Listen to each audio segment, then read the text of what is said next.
Hello everyone, welcome back to our YouTube channel astro spiritual world. मैं हूँ astrologer एकता।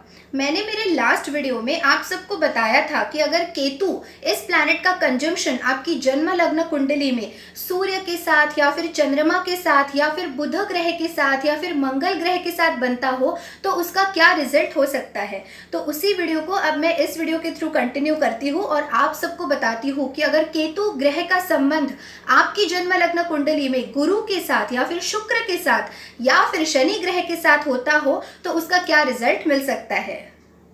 केतु ग्रह के साथ डिफरेंट प्लैनेट्स के कंजंक्शन के ऊपर का मेरा लास्ट वीडियो जो है उसकी लिंक मैं नीचे डिस्क्रिप्शन बॉक्स में प्रोवाइड कर दूंगी। अगर अब तक आपने मेरा वो वीडियो नहीं देखा होगा तो उसे ज़रूर जाके देखिएगा।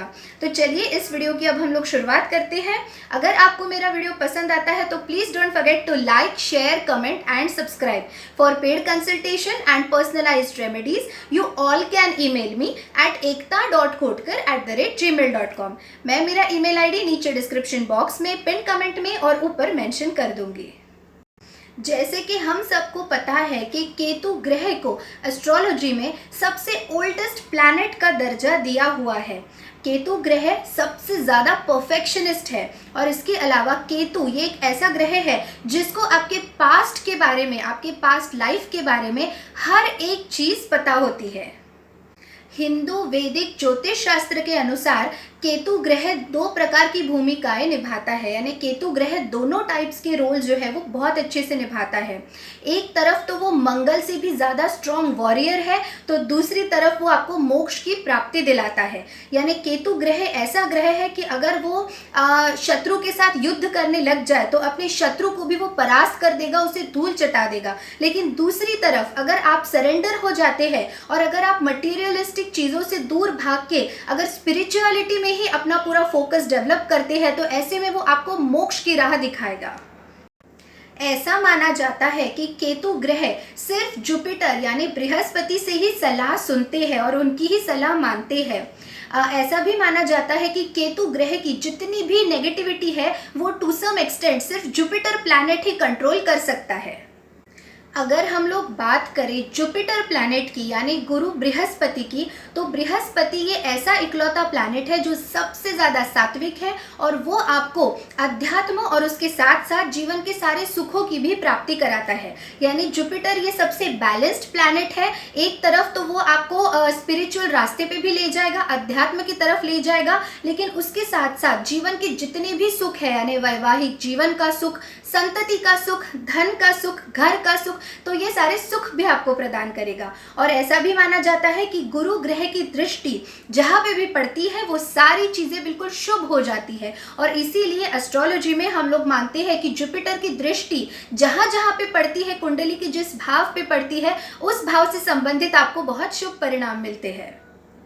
जिस व्यक्ति की जन्म लग्न कुंडली में गुरु बृहस्पति और केतु की युति बनती हो यानी जहाँ पे जुपिटर एंड केतु कंजंक्ट हो जाए तो ऐसे में उस व्यक्ति ने पिछले जन्म में ज़रूर कुछ ना कुछ अच्छे धर्म कार्य किए होंगे, तभी ये युति उस व्यक्ति की कुंडली में इस जन्म में बनती है।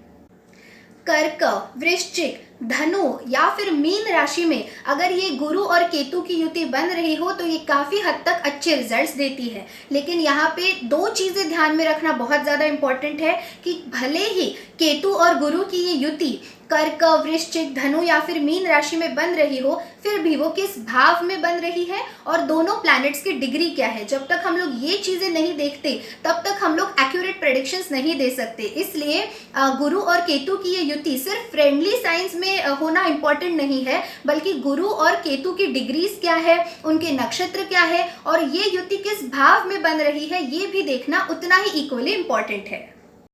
गुरु और केतु की ये युति अगर जल तत्व की राशियों में या फिर अग्नि तत्व की राशियों में बन रही हो तो ऐसे में गुरु का जो भी विजडम एंड नॉलेज है उसे केतु बहुत अच्छे तरीके से यूटिलाइज करता है।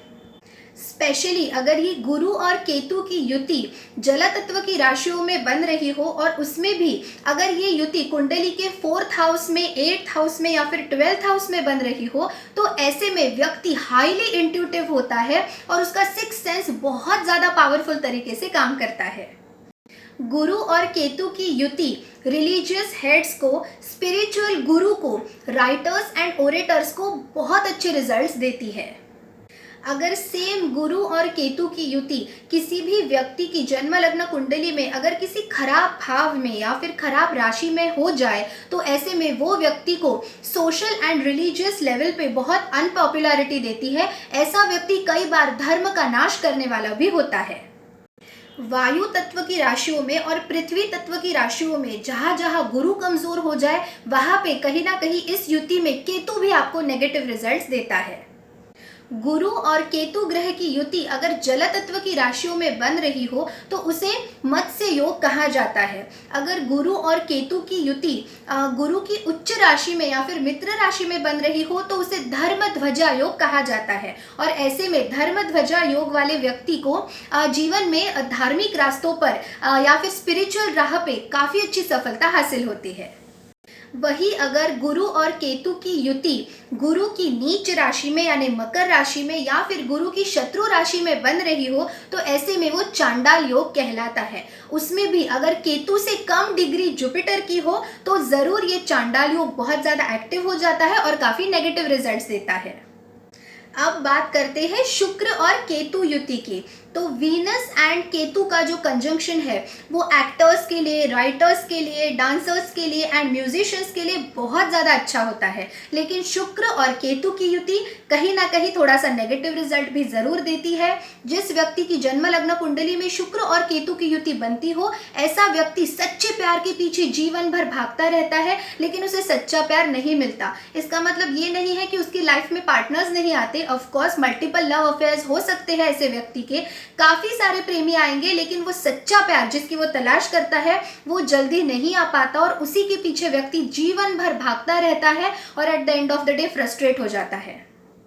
जिस व्यक्ति की जन्म लग्न कुंडली में शुक्र और केतु की युति बनती है कई बार ऐसे व्यक्तियों को काम वासना काफ़ी सताती रहती है और इन लोगों के एक्स्ट्रा मैरिटल अफेयर्स भी हो सकते हैं। ज़रूरी नहीं कि हर व्यक्ति के साथ ऐसा हो लेकिन मोस्टली ऐसा देखा जाता है कि शुक्र केतु वाले व्यक्तियों को या तो एक्स्ट्रा मैरिटल अफेयर्स में काफ़ी इंटरेस्ट होता है या फिर जैसा मैंने बताया कि सच्चे प्यार की तलाश में ऐसे लोग कई बार मल्टीपल लव अफेयर्स भी कर लेते हैं। जिन लोगों की जन्म लग्न कुंडली में शुक्र और केतु की युति बनती है ऐसे लोग काफ़ी creative, artistic, romantic and emotional होते हैं। जिस व्यक्ति की जन्म लग्न कुंडली में शुक्र और केतु की युति होती है और उसमें भी वीनस अगर वीक हो जाए, कमज़ोर हो जाए तो ऐसे में उसके मैरिड लाइफ में काफ़ी प्रॉब्लम्स होते हैं। उसके साथ साथ कई बार ऐसा व्यक्ति निसंतान रहता है यानी उस व्यक्ति को संतान नहीं हो पाती या फिर अगर संतान होनी भी हो तो काफ़ी देरी से होती है या फिर उस संतान में कुछ ना कुछ फिजिकल प्रॉब्लम्स भी हो सकते हैं। सो इन शॉर्ट जिस व्यक्ति की जन्म लग्न कुंडली में शुक्र और केतु की युति बनती हो ऐसे व्यक्ति को जीवन में सच्चा प्यार आसानी से नहीं मिल पाता और उसके साथ साथ संतान का सुख भी बड़ी जल्दी नहीं मिल पाता जिस वजह से ऐसे व्यक्ति को फ्रस्ट्रेशन आ सकता है। लेकिन फिर भी यहाँ पे सारे क्राइटेरिया देखना इंपॉर्टेंट है यानी शुक्र और केतु की युति किस राशि में बन रही है, किस नक्षत्र में बन रही है, दोनों की डिग्रीज क्या है, दोनों के ऊपर कौन से शुभ अशुभ ग्रहों की दृष्टि है। ये सारी चीज़ें देखने के बाद ही हम लोग फाइनल रिजल्ट देख सकते हैं। लेकिन मैंने यहाँ पे सिर्फ एक जनरल इंफॉर्मेशन देने की कोशिश की है। अब बात करते हैं शनि और केतु युति की। जिस व्यक्ति के जन्म लग्न कुंडली में शनि और केतु की युति बन रही हो ऐसे व्यक्ति को जीवन में काफ़ी स्ट्रगल फेस करना पड़ता है। ऐसा व्यक्ति अपनी लाइफ में काफ़ी sorrow, frustration, struggle and obstacles को फेस करता है। जिस व्यक्ति की जन्म लग्न कुंडली में शनि और केतु की युति होती है ऐसे व्यक्ति को काफ़ी डिसअपॉइंटमेंट्स भी फेस करने पड़ते हैं। ऐसा व्यक्ति जनरली मिडिल एज के बाद इवॉल्व होता है और दूसरों की मदद भी करता है और दूसरों के लिए करेक्ट एग्जाम्पल भी सेट करता है। जिस व्यक्ति की जन्म लग्न कुंडली में शनि और केतु की युति होती है ऐसा व्यक्ति स्पिरिचुअलिटी में काफ़ी इंटरेस्ट डेवलप करता है और आगे उसी में बहुत ग्रो भी होता है। इसके अलावा शनि और केतु की ये युति कुछ हद तक नेगेटिव रिजल्ट्स भी देती है जैसे एक्सीडेंट्स या फिर सडन इंसिडेंट्स लाइफ में हो जाना या फिर कोर्ट कचहरी के मामले या फिर पुलिस कंप्लेंट्स या फिर कुछ ना कुछ डिस्प्यूट्स, इन सारी चीज़ों को भी व्यक्ति को फेस करना पड़ सकता है। सो फ्रेंड्स, मैंने मेरे लास्ट वीडियो में और इस वीडियो में आप सबको ये बताने की कोशिश की है कि अगर केतु ग्रह किसी भी प्लैनेट के साथ कंजंक्ट हो जाए तो उसका क्या रिजल्ट मिल सकता है। मैंने इन डिस्क्रिप्शंस को काफ़ी शॉर्ट रखने की कोशिश की है सो दैट मैं सारे कंजंक्शंस इंक्लूड कर सकूं। अगर इनमें से किसी भी एक कंजंक्शन के ऊपर अगर आप डिटेल्ड वीडियो चाहते हैं तो आप नीचे कमेंट सेक्शन में ज़रूर बताइए, सो दैट मैं नेक्स्ट वीडियो लेकर आऊँगी जिसमें मैं किसी भी कंजंक्शन के बारे में बहुत डिटेल में यानी विस्तार में आप सबको इन्फॉर्मेशन दूंगी। अगर मेरा वीडियो पसंद आया हो तो please don't forget to like, share, comment and subscribe. Thank you so much for watching my video. Stay tune, take care, bye bye.